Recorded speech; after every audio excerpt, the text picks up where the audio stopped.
ഈശോമിശിഹായ്ക്ക് സ്തുതിയായിരിക്കട്ടെ. പ്രിയമുള്ളവരെ, കഴിഞ്ഞ കാലങ്ങളിൽ ലിയോ 14 മാർപ്പാപ്പ നമ്മളോട് പ്രഖ്യാപിച്ച ഒരു പ്രധാനപ്പെട്ട ഒരു തീരുമാനമാണ് കൃപാസന മാതാവ് ഒരു പാഷണ്ഡതയാണ് എന്നുള്ളത്. അതായത് കൃപാസന മാതാവുമായി ബന്ധപ്പെട്ട ആരാധന രീതികളോ പ്രാർത്ഥനാ രീതികളോ തീർച്ചയായും അത് പാഷണ്ഡതയാണ്. യാതൊരു വിധത്തിലും അത് ക്രിസ്തീയമല്ല എന്ന് വത്തിക്കാൻ കൃത്യമായി പ്രഖ്യാപിച്ചിരിക്കുന്ന രേഖയാണ് നമുക്ക് ഈ കഴിഞ്ഞ കാലങ്ങളിൽ ലഭിച്ചിരിക്കുന്നത്. ഇത് എങ്ങനെ എന്നുള്ളതിനെ കുറിച്ചാണ് നമ്മളിത് പരിശോധിക്കുന്നത്. ഈ പറഞ്ഞ കഴിഞ്ഞ ദിവസം നമ്മുടെ സീറോ മലബാർ സഭയിലെ മാർ റാഫേൽ തട്ടിൽ പിതാവ് ഒരു മാർഗരേഖ നമുക്ക് അയച്ചിട്ടുണ്ട്.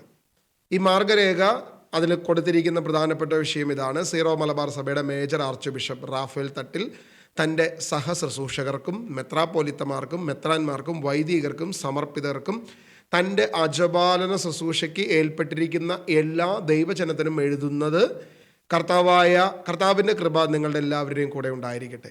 മിശിഹായിൽ പ്രിയപ്പെട്ട സഹോദരി സഹോദരന്മാരെ, പരിശുദ്ധ പിതാവ് ലയോ 14 മാർപ്പാപ്പയുടെ അംഗീകാരത്തോടെ റോമിലെ വിശ്വാസ തിരുസംഘം പ്രസിദ്ധീകരിച്ച വിശ്വാസികളുടെ സമൂഹത്തിൻ്റെ മാതാവ് മെറ്റർ പൊപ്പിലി ഫിദലീസ് എന്ന പ്രബോധനം വഴി പരിശുദ്ധ കന്യകാമറിയത്തെ സഹരക്ഷക എന്ന് വിശേഷിപ്പിക്കുന്നത് ദൈവശാസ്ത്രപരമായി ഉചിതമല്ല എന്നും കൃപാവരത്തിൻ്റെ മാതാവ്, മധ്യസ്ഥ എന്നുമുള്ള വിശേഷണങ്ങൾ വിവേകപൂർവം ഉപയോഗിക്കണമെന്നും പ്രഖ്യാപിച്ചിരിക്കുകയാണല്ലോ.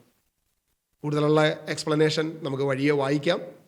പക്ഷേ ഇവിടെ മാർ റാഫേൽ തട്ടിൽ അംഗീകരിച്ചിരിക്കുന്നൊരു കാര്യം വളരെ കൃത്യമായി മെറ്റർ പൊപ്പിലി ഫിദലീസ് എന്ന് പറയുന്ന ഈ ഒരു തീരുമാനത്തോടു കൂടെ 3 പ്രധാനപ്പെട്ട വിഷയം എന്തൊക്കെയാണ്? 1, സഹരക്ഷക അല്ല.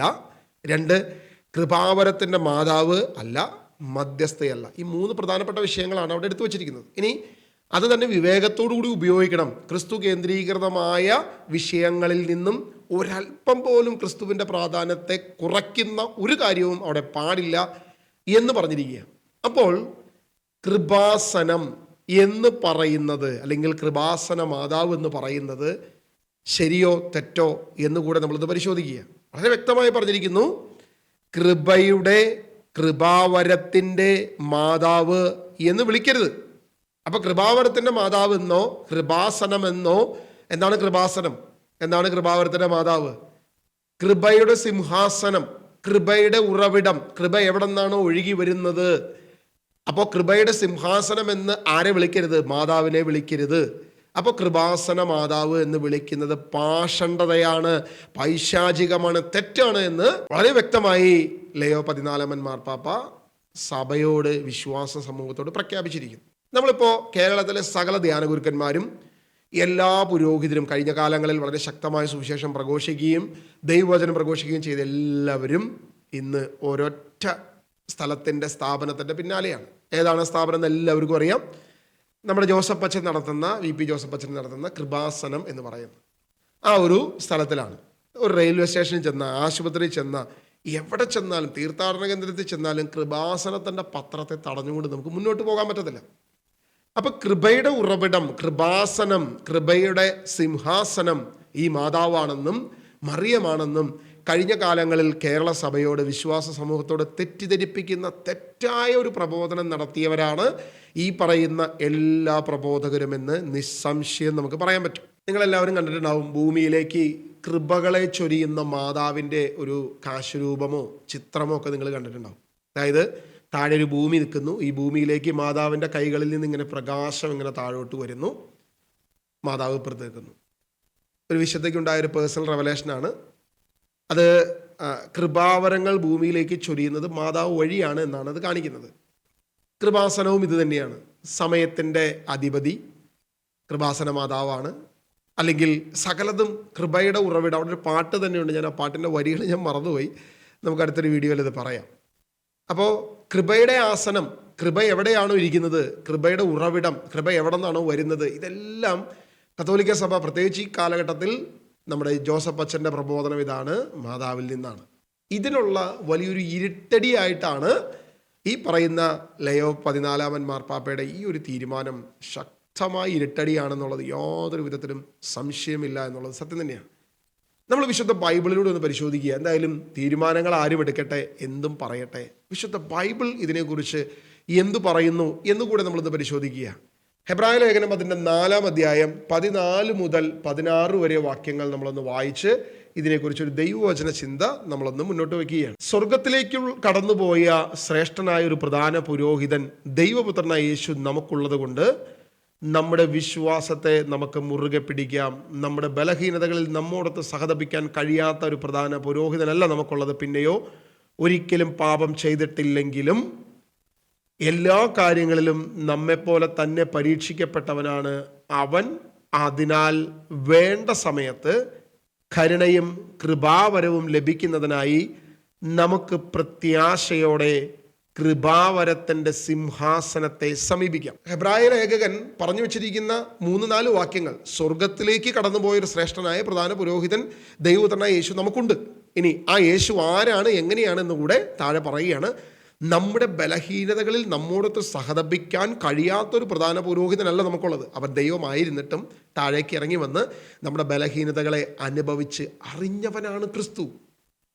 മാതാവിന് നമ്മുടെ ബലഹീനതയെ അറിയാം, പക്ഷേ മാതാവ് ഒരിക്കലും കൃപാവരം അല്ലെങ്കിൽ കൃപാസനം മാതാവ് അല്ലാത്തതുകൊണ്ട് എൻ്റെ പ്രതിസന്ധിയിൽ എന്നിലേക്ക് കൃപയൊഴുക്കാൻ മാതാവിന് സാധിക്കത്തില്ല. കാരണം മാതാവ് ദൈവമല്ല, മാതാവ് ഒരു മനുഷ്യ സ്ത്രീ മാത്രമാണ്. എന്നാൽ ദൈവം തന്നെ കൃപാവരത്തിൻ്റെ ഉടവടമായ, കൃപാവരത്തിൻ്റെ സിംഹാസനമായ, കൃപാവരം എവിടെ നിന്ന് വരുന്നോ അതിൻ്റെ ഉറവിടമായ ക്രിസ്തു ഈ ഭൂമിയിലേക്ക് കടന്നു വരികയും 33 വർഷക്കാലം നമ്മുടെ കൂടെ ഉണ്ടാകുകയും നമ്മുടെ ബലഹീനതകളിൽ നമ്മോടൊത്ത് സഹതപിക്കാൻ കഴിയുന്ന ഒരു പ്രധാന പുരോഹിതനായവൻ മാറുകയും ചെയ്തു. എന്നിട്ട് വചനം പറയുകയാണ്, എല്ലാ കാര്യങ്ങളും നമ്മെപ്പോലെ തന്നെ പരീക്ഷിക്കപ്പെട്ടവനാണ് അവൻ.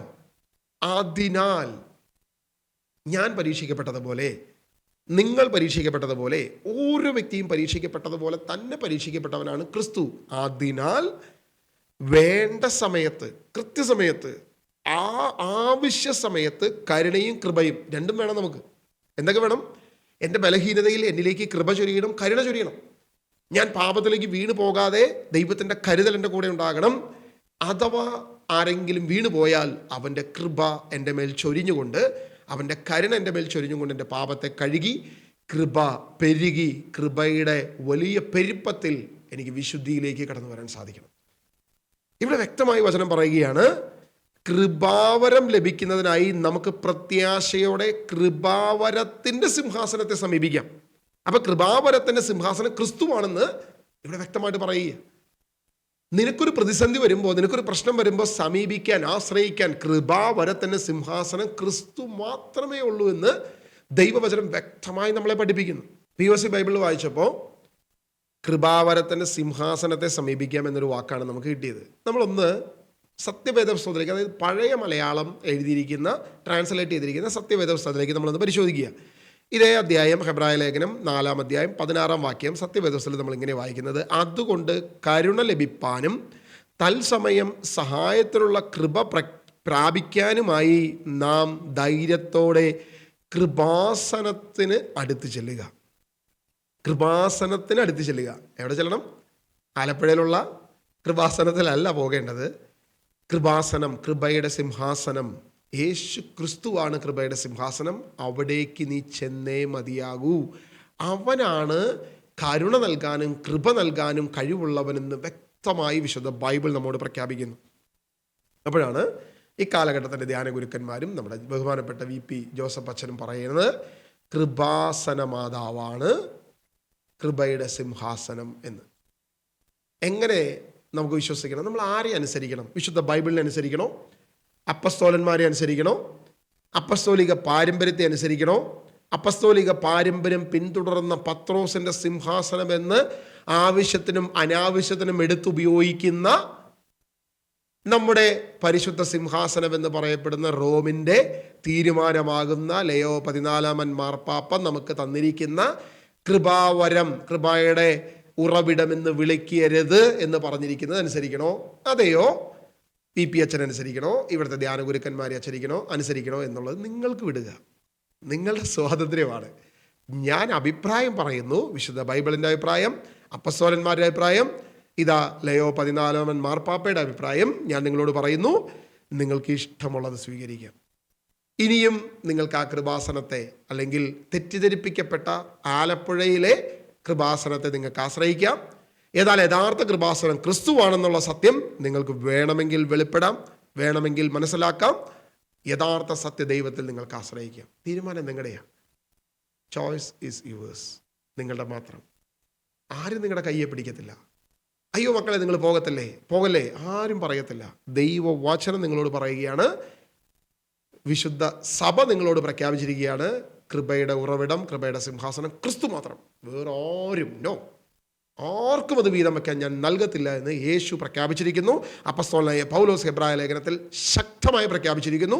നമ്മൾ ഈ വിഷയം പറയുമ്പോൾ പ്രധാനമായി പറയുന്ന ഒരു പ്രധാനപ്പെട്ട ന്യായീകരണമുണ്ട്. അയ്യോ, എല്ലാ വിശ്വാസികൾക്കും നിങ്ങളെപ്പോലെ വിശുദ്ധിയിൽ ജീവിക്കാൻ പറ്റത്തില്ല, എല്ലാ വിശ്വാസികൾക്കും നിങ്ങളെപ്പോലെ ദൈവവുമായിട്ട് അത്ര അടുത്ത് നിൽക്കാൻ പറ്റത്തില്ല. അങ്ങനെ വരുമ്പോൾ ഞങ്ങളൊരു മാർഗം തേടുന്നതാണ് മാതാവിലൂടെ ക്രിസ്തുവിലേക്ക്. കാരണം വിശുദ്ധിയില്ലാതെ അവനെ സമീപിക്കാൻ പറ്റത്തില്ല. അവനെ സമീപിച്ചാൽ അവൻ ദഹിപ്പിക്കുന്ന അഗ്നിയാണ്. അതുകൊണ്ട് അവൻ എന്ത് ചെയ്യും? അവൻ നശിപ്പിച്ചു കളയും. അപ്പം അതുകൊണ്ട് വിശുദ്ധി ഇല്ലാത്തത് കൊണ്ട് സാധാരണക്കാരനായ അല്പവിശ്വാസികളായ ആളുകൾ മാതാവിലൂടെ ക്രിസ്തുവിലേക്ക്, അതായത് നേരിട്ട് ക്രിസ്തുവിൽ ചെല്ലാൻ പറ്റാത്തത് കൊണ്ട് മാതാവിലൂടെ ക്രിസ്തുവിലേക്ക്. എടാ, നിങ്ങൾ ആരെയും പഠിപ്പിക്കുന്നത് എനിക്ക് മനസ്സിലാവുന്നില്ല. ഹെബ്രായ ലേഖനം പച്ചയ്ക്ക് പറയുകയാണ്, അവൻ നമ്മുടെ ബലഹീനതയെ അറിയുന്നവനാണെന്ന്. എൻ്റെ പ്രതിസന്ധിയെ അറിയാൻ കഴിവുള്ളവൻ യേശു മാത്രമാണെന്ന് ഹെബ്രായ ലേഖനം പറയുക. അപ്പോഴാണ് നമ്മൾ ന്യായീകരിക്കുന്നത് വിശുദ്ധി ഇല്ലാത്തതുകൊണ്ട് എനിക്ക് അവിടെ ചെല്ലാൻ പറ്റത്തില്ലെന്ന്. യോഹന്നാൻ അതിൻ്റെ ലേഖനം 1-ാം അധ്യായം പറയുന്നത്, കുഞ്ഞുമക്കളെ നിങ്ങൾ പാപം ചെയ്തു പോവുകയാണെങ്കിൽ ദൈവത്തിൻ്റെ സന്നിധിയിൽ ഒരു മധ്യസ്ഥൻ കർത്താവായ യേശു ക്രിസ്തു ഉണ്ട് എന്ന് നിങ്ങൾ വിശ്വസിക്കുവിൻ, നിങ്ങൾ അറിഞ്ഞിരിക്കുവിൻ. അതായത് പൂർണ്ണ വിശുദ്ധിയോടെ ഒരു പാപവും ചെയ്യാതെ വിശുദ്ധനായി ദൈവത്തിൻ്റെ സന്നിധിയിൽ എത്താൻ പറ്റുള്ളൂ എന്ന് നിങ്ങൾ വിചാരിക്കുന്നുവെങ്കിൽ നിങ്ങളുടെ ബലഹീനതകളെ അറിയാത്തവനല്ല ക്രിസ്തു. നിങ്ങളുടെ ബലഹീനതകളിൽ നിങ്ങളോടൊപ്പം മനസ്സിലാക്കാൻ സാധിക്കുന്നതിനാണ് ക്രിസ്തു എന്ന് അപ്പസ്തോലന്മാർ പറഞ്ഞത് വിശ്വസിക്കണോ? അതെയോ നിങ്ങൾ പാപികളായതുകൊണ്ട്, നിങ്ങൾ ബലഹീനരായതുകൊണ്ട്, നിങ്ങൾ അത്ര വിശുദ്ധരല്ലാത്തത് കൊണ്ട് മാതാവിലൂടെ ക്രിസ്തുവിലേക്ക് പോയാതി എന്ന് പറയുന്ന ഈ കാലഘട്ടത്തിൻ്റെ ന്യായീകരണത്തെ അനുസരിക്കണോ എന്ന് നിങ്ങൾ ചിന്തിച്ചു നോക്കുക. നിങ്ങൾ മറ്റൊരു വശം ഇതിൻ്റെ ആലോചിച്ച് നോക്കുക. അതായത് ഞാൻ ക്രിസ്തുവിലേക്ക് ചെന്നാൽ എൻ്റെ അശുദ്ധിയെ നീക്കപ്പെടും, എൻ്റെ മാനസാന്തരം സംഭവിക്കും, ഞാൻ അനുതപിക്കേണ്ടി വരും, ഞാൻ വിശുദ്ധനാകേണ്ടി വരും. അപ്പോൾ ഈ 4 കാര്യങ്ങൾ അവിടെ ഉള്ളത് കൊണ്ട് ക്രിസ്തുവിലേക്ക് നിങ്ങൾ ചെല്ലുന്നത് തടയും. പകരം നിങ്ങൾ മാതാവിലൂടെ ക്രിസ്തുവിലേക്ക് എന്ന് നിങ്ങൾ വിചാരിച്ചോ. അപ്പോൾ അനുതപിക്കേണ്ട, വിശുദ്ധീകരിക്കപ്പെടേണ്ട, ഒരു മാനസാന്തരവും വേണ്ട, പോയൊരു കർമ്മം നടത്തിയാൽ മതി, നീലത്തിരി പച്ചത്തിരി മതി, ഓക്കെ, പരിപാടി കഴിഞ്ഞു, കാലത്തെൻ്റെ ബൈബിൾ വായിച്ചു, കഴിഞ്ഞു. ഇത് ചെയ്താൽ മതി. അതായത് പ്രകടം മതി. മാതാവിൻ്റെ ആ തിരുസ്വരൂപം എടുത്തിട്ട് ആ പള്ളിയിൽ ഒന്ന് വട്ടം ചുറ്റി നടന്ന് കുറേ കെട്ടിപ്പിടിച്ച് ഉമ്മ വെച്ച് കുറച്ച് പ്രാർത്ഥനകൾ കുറച്ച് പേപ്പറിൽ എഴുതി അവിടെ സമർപ്പിച്ച്, ഒരു മാനസാന്തരം വേണ്ട, ഒരു അനുതാപവും വേണ്ട, ഒന്നും വേണ്ട. ആരാണ് നിങ്ങളിങ്ങനെ തെറ്റിദ്ധരിപ്പിക്കുന്നത്? ആരാണ് നിങ്ങളിങ്ങനെ നശിപ്പിക്കുന്നത്? ചിന്തിച്ചു നോക്കുക. ക്രിസ്തുവിലേക്ക് നീ ചെന്നാൽ നീ മാനസാന്തരപ്പെടേണ്ടി വരും, അനുതപിക്കേണ്ടി വരും. ക്രിസ്തു നിന്നെ മാറ്റും, ഒരു സംശയവുമില്ല. അപ്പം അതുകൊണ്ട് നിന്നെ ക്രിസ്തുവിലെത്തുന്നതിന് തടയുന്നതാണ് ഇത്തരം ന്യായീകരണങ്ങളും തിന്മകളും എന്ന് നീ തിരിച്ചറിയേണ്ടതുണ്ട്. നമ്മുടെ മധ്യസ്ഥനായി പിതാവിൻ്റെ വലതുഭാഗത്ത് ക്രിസ്തു ഉണ്ടെന്നാണ് ഹെബ്രായ ലേഖനം അതിൻ്റെ 1-ാം അധ്യായം 3-ാം വാക്യം നമ്മളോട് പറഞ്ഞിരിക്കുന്നത്. നമ്മുടെ മധ്യസ്ഥനായി, നമ്മുടെ പ്രശ്നങ്ങൾക്ക് പരിഹാരമായി അവൻ്റെ അടുത്താണ് ആശ്രയിക്കേണ്ടത്. മറ്റൊരുവനിലും ആശ്രയിക്കാൻ പാടില്ല. അത് ക്രിസ്റ്റോ സെൻട്രിക് ആകത്തില്ല എന്ന് ദൈവവചനം നമ്മളെ പഠിപ്പിച്ചിരിക്കുക. വെളിപാട് പുസ്തകം അതിൻ്റെ 3-ാം അധ്യായം 21-ാം വാക്യം നമ്മളോട് പറയുക, ഞാൻ വിജയം വരിച്ച് എൻ്റെ പിതാവിനോടൊത്ത് അവിടുത്തെ സിംഹാസനത്തിൽ ഇരിക്കുന്നത് പോലെ വിജയം വരിക്കുന്നവനെ എന്നോടൊത്ത് എൻ്റെ സിംഹാസനത്തിൽ ഞാനിരുത്തും. പുത്രൻ പറയുകയാണ്, ഞാൻ വിജയം വരിച്ച പിതാവിൻ്റെ സിംഹാസനത്തിൽ, കൃപയുടെ സിംഹാസനത്തിൽ ഞാനാണ് ഇരിക്കുന്നത്. കൃപാസനത്തിൽ ആരാണിരിക്കുന്നത്? പുത്രനാണ് ഇരിക്കുന്നത്. വിജയം വരിച്ച ക്രിസ്തുവാണ് സിംഹാസനത്തിൽ ഇരിക്കുന്നത് എന്ന് വെളിപാട് പുസ്തകം കൃത്യമായിട്ട് പറയുക. അപ്പോൾ നമ്മൾ പറയുക, അല്ല, കൃപാസനം മാതാവാണ്. അതായത് ഇന്ന് ആ സിംഹാസനത്തിൽ കിരീടവുമായിട്ടിരിക്കുന്നത് മാതാവാണെന്ന് പറയുമ്പോൾ യേശുവിനെ നിങ്ങൾ തള്ളിക്കളയുകയാണ്, യേശുവിനെ നിങ്ങൾ തള്ളിപ്പറയുകയാണ്. വിശുദ്ധ കുർബാനയ്ക്ക് നിങ്ങൾ അയോഗ്യരായി മാറുകയാണ്. ക്രിസ്ത്യാനി എന്ന വിളിപ്പേര് നിങ്ങൾ അയോഗ്യരാകുകയാണ്. പാഷണ്ഡതയാണ് നിങ്ങൾ പഠിക്കുന്നതും പ്രയോഗിക്കുന്നതും എന്ന് വ്യക്തമായി ഇതാ മാർപ്പാപ്പ പ്രഖ്യാപിച്ചിരിക്കുക, വളരെ കൃത്യമായി പറഞ്ഞിരിക്കുക. ഇനി ആർക്കും ഒഴിവ് കഴിവില്ല എന്നുള്ളതാണ് സത്യം. അതായത് സിംഹാസനത്തിലിരിക്കുന്നത് ക്രിസ്തുവാണെന്ന് ദൈവവചനം വ്യക്തമായി നമ്മളോട് പറഞ്ഞിരിക്കുന്നു. റോമാലേഖനം അതിൻ്റെ 5-ാം അധ്യായം 21-ാം വാക്യം നമ്മൾ വായിക്കുക. അങ്ങനെ പാപം മരണത്തിലൂടെ ആധിപത്യം പുലർത്തിയതുപോലെ കൃപ നീതി വഴി നമ്മുടെ കർത്താവായ യേശു ക്രിസ്തുവിലൂടെ നിത്യജീവനിലേക്ക് നയിക്കാൻ ആധിപത്യം പുലർത്തും. അതായത് കൃപയുടെ ഉറവിടം ക്രിസ്തുവാണെന്ന് വ്യക്തമായി പൗലോസ് അപ്പോസ്തലൻ പഠിപ്പിക്കുകയാണ്. എന്താണ് പറയുന്നത്? മരണം നമ്മളുടെ മേൽ ആധിപത്യം പുലർത്തി. നിയമം വഴി മരണം നമ്മുടെ മേൽ ആധിപത്യം പുലർത്തി. എന്നാൽ കൃപ നീതി വഴി നമ്മുടെ കർത്താവായ യേശു ക്രിസ്തുവിലൂടെ, കൃപ ഏതിലൂടെ വരുന്നത്? കർത്താവായ യേശു ക്രിസ്തുവിലൂടെ കൃപ കടന്നു വരുന്നു. കൃപയുടെ സിംഹാസനം ക്രിസ്തുവാണ്, കൃപാസനം ക്രിസ്തുവാണ്. അതുകൊണ്ട് നമ്മൾ സമീപിക്കേണ്ടത് ക്രിസ്തുവിനെയാണ്. മറ്റൊന്നിനെയും നമുക്ക് സമീപിക്കാൻ യാതൊരുവിധ അടിസ്ഥാനവുമില്ല, അവകാശമില്ല. നിനക്ക് സമീപിക്കാൻ ക്രിസ്തുവെന്ന കൃപാസനമല്ലാതെ മറ്റൊന്നുമില്ല എന്ന് വ്യക്തമായി ദൈവത്തിൻ്റെ വചനം പറയുന്നു. വീണ്ടും ഹെബ്രായ ലേഖനം 6-ാം അധ്യായം അതിൻ്റെ 14-ാം വാക്യം നമ്മൾ വായിക്കുമ്പോൾ, പാപം നിങ്ങളുടെ മേൽ ഭരണം നടത്തുകയില്ല, കാരണം നിങ്ങൾ നിയമത്തിന് കീഴിലല്ല, കൃപയ്ക്ക് കീഴിലാണ്. നിങ്ങൾ നിയമത്തിന് കീഴിലല്ല, നിങ്ങൾ കൃപയ്ക്ക് കീഴിലാണ്. ആരുടെ കൃപയ്ക്ക്? ക്രിസ്തുവിലൂടെ വരുന്ന കൃപയ്ക്ക് കീഴിലാണ് നിങ്ങൾ. പ്രിയമുള്ളവരെ, നിങ്ങൾ ശ്രദ്ധിക്കണേ. നിങ്ങൾ തെറ്റിദ്ധരിപ്പിക്കപ്പെട്ടിട്ടുണ്ടെങ്കിൽ, മാതാവാണ് കൃപയുടെ സിംഹാസനമെന്ന്, കൃപാസനമെന്ന് ആരെങ്കിലും വിചാരിക്കുന്നുണ്ടെങ്കിൽ, ദയവ് ചെയ്തൊരു കാര്യം മനസ്സിലാക്കുക. മാതാവ് കൃപാസനമല്ല, കൃപയുടെ സിംഹാസനം മാതാവല്ല. ഒന്ന്. ഇനി അങ്ങനെയാണ് എന്ന് ആരെങ്കിലും തെറ്റിദ്ധരിക്കുന്നെങ്കിൽ നിങ്ങളൊരു കാര്യം മനസ്സിലാക്കണം. അങ്ങനെ തെറ്റിദ്ധരിക്കുന്നവൻ ഒരിക്കലും യഥാർത്ഥ കൃപയ്ക്ക് കീഴിലല്ല, പകരം പാപത്തിന് കീഴിലാണ്.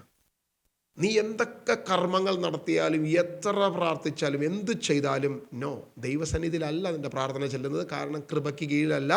ഏതിന് കീഴിലാണ്? പാപം നിങ്ങളുടെ മേൽ മരണം നടത്തുകയാണ്, പാപത്തിന് കീഴിലാണ്. കൃപയ്ക്ക് കീഴിലാണെങ്കിൽ നീ ക്രിസ്തുവാകുന്ന കൃപയ്ക്ക് കീഴിലായിരിക്കണം എന്ന് വചനം വ്യക്തമായി പറയുകയാണ്.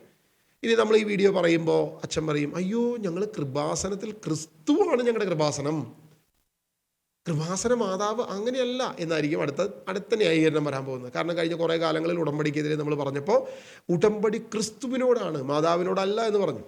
പക്ഷെ അവരുടെ പുസ്തകങ്ങളിൽ വ്യക്തമായിട്ട് കൃപാസന പ്രസാദവര മാതാവേ അങ്ങേ സന്നിധിയിൽ ഞാൻ ചെയ്ത ഉടമ്പടി, ഇങ്ങനെയാണ് പ്രാർത്ഥന. കൃപാസന പ്രസാദവര മാതാവേ അങ്ങേ സന്നിധി. അപ്പോൾ കൃപാസന പ്രസാദവര മാതാവ് എന്ന് പറയുമ്പോൾ കൃപാസന ആരാണ്? യേശുവാണോ മാതാവാണോ? ഇനി അങ്ങേ സന്നിധിയിൽ, ഈ മാതാവിൻ്റെ സന്നിധിയിലാണ് ഉടമ്പടി ചെയ്യുന്നത്. അപ്പോൾ ആരോടാ ഉടമ്പടി? മാതാവിനോടാണോ ക്രിസ്തുവിനോടാണോ? എന്നിട്ട് ജോസഫച്ചൻ അവിടെ നിന്ന് പറയും, അയ്യോ ഞങ്ങൾ ക്രിസ്തുവിനോടാണ് ഉടമ്പടി ചെയ്യുന്നത്. ഇങ്ങനെ കണ്ണിൽ പൊടിയിട്ട് പറ്റിക്കാൻ, നമ്മളെ പറ്റിക്കാൻ എങ്ങനെ കഴിയുമെന്ന് ഞാൻ ചിന്തിക്കുന്നത്. നിങ്ങളൊന്ന് ചിന്തിച്ചു നോക്കുക. ദൈവവചനം വ്യക്തമായിട്ട് പറയുന്നു, ഏക കൃപാസനം ക്രിസ്തു, ഏക ആശ്രയം ക്രിസ്തു, കൃപയുടെ ഉറവിടം ക്രിസ്തു. ക്രിസ്തുവല്ലാതെ മറ്റൊരു ഉറവിടമില്ല. ക്രിസ്തു കേന്ദ്രീകൃതമല്ലാതെ മറ്റൊരു ഉറവിടമില്ല. നീ കൃപയ്ക്ക് കീഴിലാണെങ്കിൽ ക്രിസ്തുവിന് കീഴിലാണ്. കൃപയാണ് നീ ആശ്രയിക്കുന്നതെങ്കിൽ നീ ക്രിസ്തുവിലായിരിക്കണം. ക്രിസ്തുവിൽ മാത്രമേ ആശ്രയിക്കാൻ പാടുള്ളൂ. കാരണം യേശു നമ്മളെ പഠിപ്പിച്ചു, സ്വർഗസ്ഥനായ പിതാവേ എന്ന് പ്രാർത്ഥിക്കണം. ദൈവത്തോടായിരിക്കണം നിന്റെ പ്രാർത്ഥന. Only to Jesus, only to God, only to father in heaven. മറ്റൊന്നിനോട് നിനക്ക് പ്രാർത്ഥിക്കാൻ അനുവാദമില്ല. കൃപയുടെ ഉറവിടം ക്രിസ്തുവാണ്. അതുകൊണ്ട് തന്നെ വളരെ വ്യക്തമായി ലയോ 14 മാർപ്പാപ്പ പ്രഖ്യാപിച്ചിരിക്കുന്ന ഈ ഒരു തീരുമാനത്തിലൂടെ കൃപാസന മാതാവ് ഒരു പാഷണ്ഡതയാണെന്നും അത് ക്രിസ്തീയമല്ലെന്നും, ആലപ്പുഴയിലുള്ള കലവൂരുള്ള കൃപാസനം പ്രാർത്ഥനാ കൂട്ടായ്മ വിശുദ്ധ ബൈബിൾ അടിസ്ഥാനത്തിലോ അപ്പസ്തോലിക ഉപദേശപ്രകാരമോ അല്ല എന്ന് ആശ്രയിക്കാൻ കൃപയുടെ ഉറവിടമായ യഥാർത്ഥ കൃപാസനമായ ക്രിസ്തു മാത്രമേ ഉള്ളൂ. മാതാവ് കൃപാസനമല്ല എന്നും, കലവൂരുള്ള ഈ പറയുന്ന ആലപ്പുഴ കലവൂരുള്ള VP അച്ഛൻ നടത്തുന്ന കൃപാസന ആ ഒരു പ്രസ്ഥാനം ഒരു പാഷണ്ഡതയാണെന്നും, ഇത് അപ്പസ്തോലികമല്ലെന്നും, വിശുദ്ധ ബൈബിൾ അടിസ്ഥാനമല്ലെന്നും, ക്രിസ്തീയമല്ലെന്നും വ്യക്തമായി പറയുന്നത് ഞാനല്ല. ഇതാ റോമിൽ നിന്നും ഒരു വിശ്വാസ തിരുസംഘം പ്രസിദ്ധീകരിച്ച മാറ്റർ പോപ്പുലി ഫിദലീസ് എന്ന് പറയുന്ന ഈ ഒരു തീരുമാനത്തിലൂടെ കൃപയുടെ മാതാവെന്ന്, കൃപയുടെ ഉറവിടമെന്ന് വിളിക്കരുത്, അത് തെറ്റാണ് എന്ന് പ്രഖ്യാപിച്ചിരിക്കുന്നത് അപ്പസ്തോലന്മാരുടെ പിൻഗാമികളെന്ന് നമ്മളും നിങ്ങളും അഭിമാനത്തോടുകൂടെ പറയുന്ന ലയോ 14 മാർപ്പാപ്പയുടെ ഒപ്പോടുകൂടെ വന്നിരിക്കുന്ന തീരുമാനമാണ്. അതുകൊണ്ട് നിങ്ങൾക്ക് വേണമെങ്കിൽ വിശ്വസിക്കാം, വേണമെങ്കിൽ തള്ളിക്കളയാം. എല്ലാം നിങ്ങളുടെ ഇഷ്ടം, നിങ്ങളുടെ തീരുമാനം. വിശുദ്ധ ബൈബിൾ, അപ്പസ്തോലിക പാരമ്പര്യം, അപ്പസ്തോലന്മാരുടെ തീരുമാനങ്ങൾ, ഇന്ന് ആ അപ്പസ്തോലന്റെ പിൻഗാമി എന്നറിയപ്പെടുന്ന ലയോ 14 മാർപ്പാപ്പ അടക്കം പറഞ്ഞിരിക്കുന്ന കാര്യം വേണമെങ്കിൽ നിങ്ങൾക്ക് അനുസരിക്കാം, അല്ലെങ്കിൽ നിങ്ങൾക്ക് ഇഗ്നോർ ചെയ്യാം. Choices worse. God bless you. ദൈവം അനുഗ്രഹിക്കട്ടെ.